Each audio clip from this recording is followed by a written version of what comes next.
Hello, this is Mr. Stansbury. I'm going to take you through the notes for calculating probabilities. At the end of this, you should be able to say I can use the normal distribution to solve real-world type problems. Okay? So, first things first.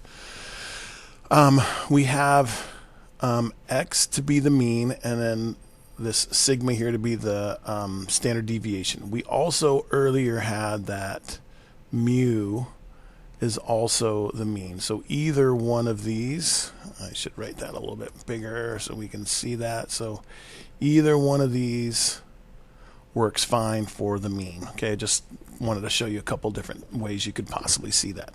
Okay, so with a normally distributed set of data here, 68% of the data is going to lie between one standard deviation of the mean. So here's the mean right down here in the middle, and then there's one standard deviation below, one standard deviation above, so we call that within one standard deviation of the mean. 68% of the data should fall. Okay, within two standard deviations of the mean, so that's two below and two above, 95% of the data should lie. And then within three standard deviations of the mean, 99.7% of the data should be in there.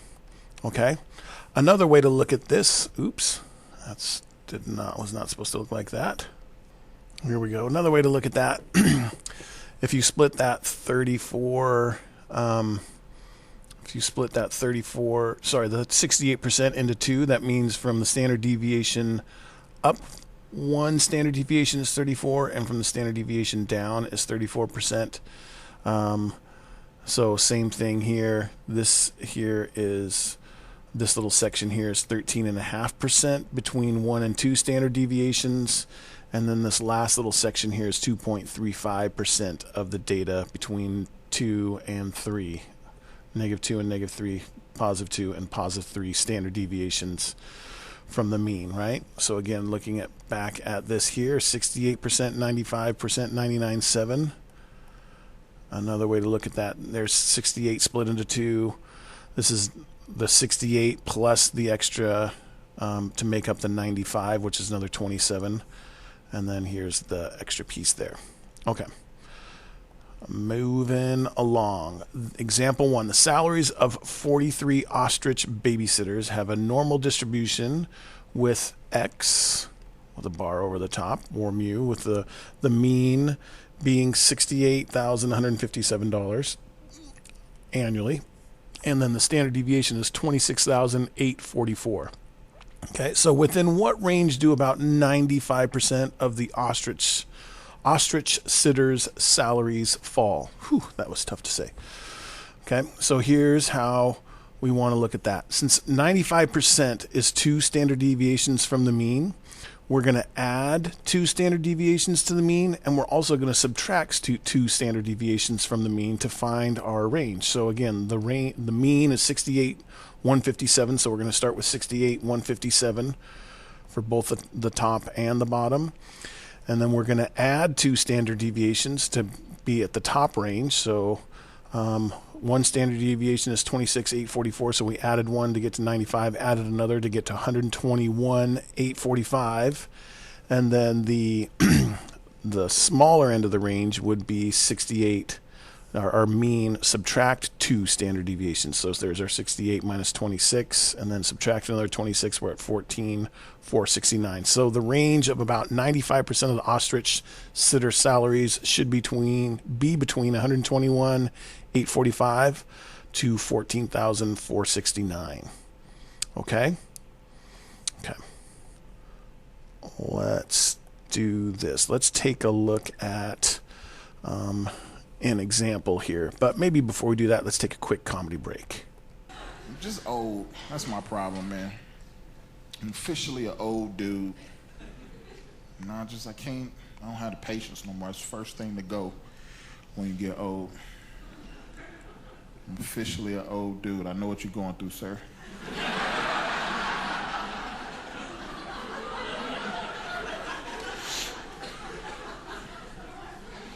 I'm scheduled to be 35 this year, man.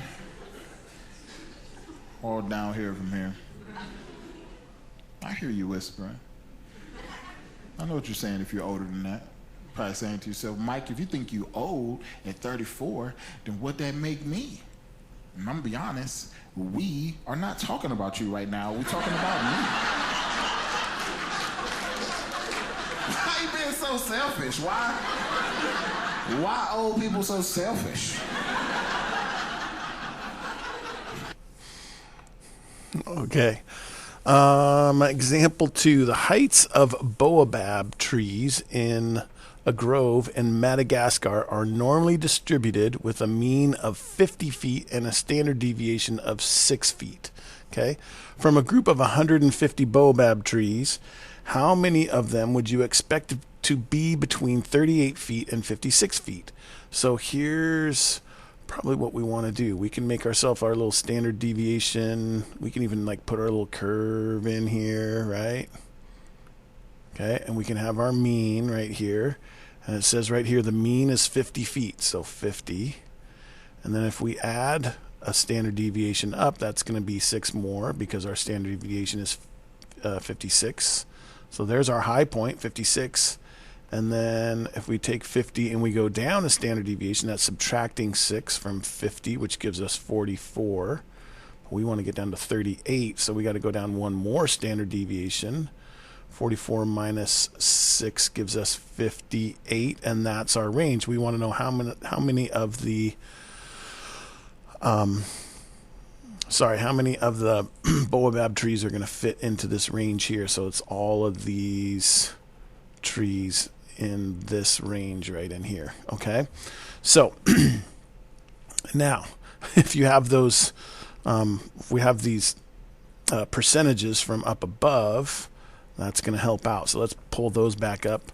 So really we want this one, and that one, right? So we got 34, 34, and 13.5 is what we're looking at. So this is, let's see, we've got 34, 34, and I think it was 13.5, right? So we're going to add those all together. That is terrible because you can't see that at all. So let's try that a little bit more spread out. So let's do this. I'm going to come up with a different color here. So this is 34% of the data. This is 34% of the data, and this is 13.5% of the data. So we're going to take that 13.5 plus 34 plus another 34, and that's going to tell us about what percent we would expect to be between 38 and 56 feet, right? We pull our calculator out. 13.5 plus 34 plus 34 gives us 81.5, about is what we are expecting. About 81.5% of the trees should be between 38 and 56 feet. Okay, and then part B, find the value of K such that approximately 84% of the heights of the baobab trees are below K feet tall. Okay, so really what we got to do is we got to figure out 84. We got to figure out where's the top 16%. Okay, so if we go back to this here, let's see, 13.5, 14, 15.85, and then this out here is going to be the rest of our 0.15. So basically, from here up, that's our top 16%. So they want to know everything down in here, right? So that's going to be, let's see, this is 0.15 down here. So those two together are going to be 2.5 plus 13.5 plus 234s.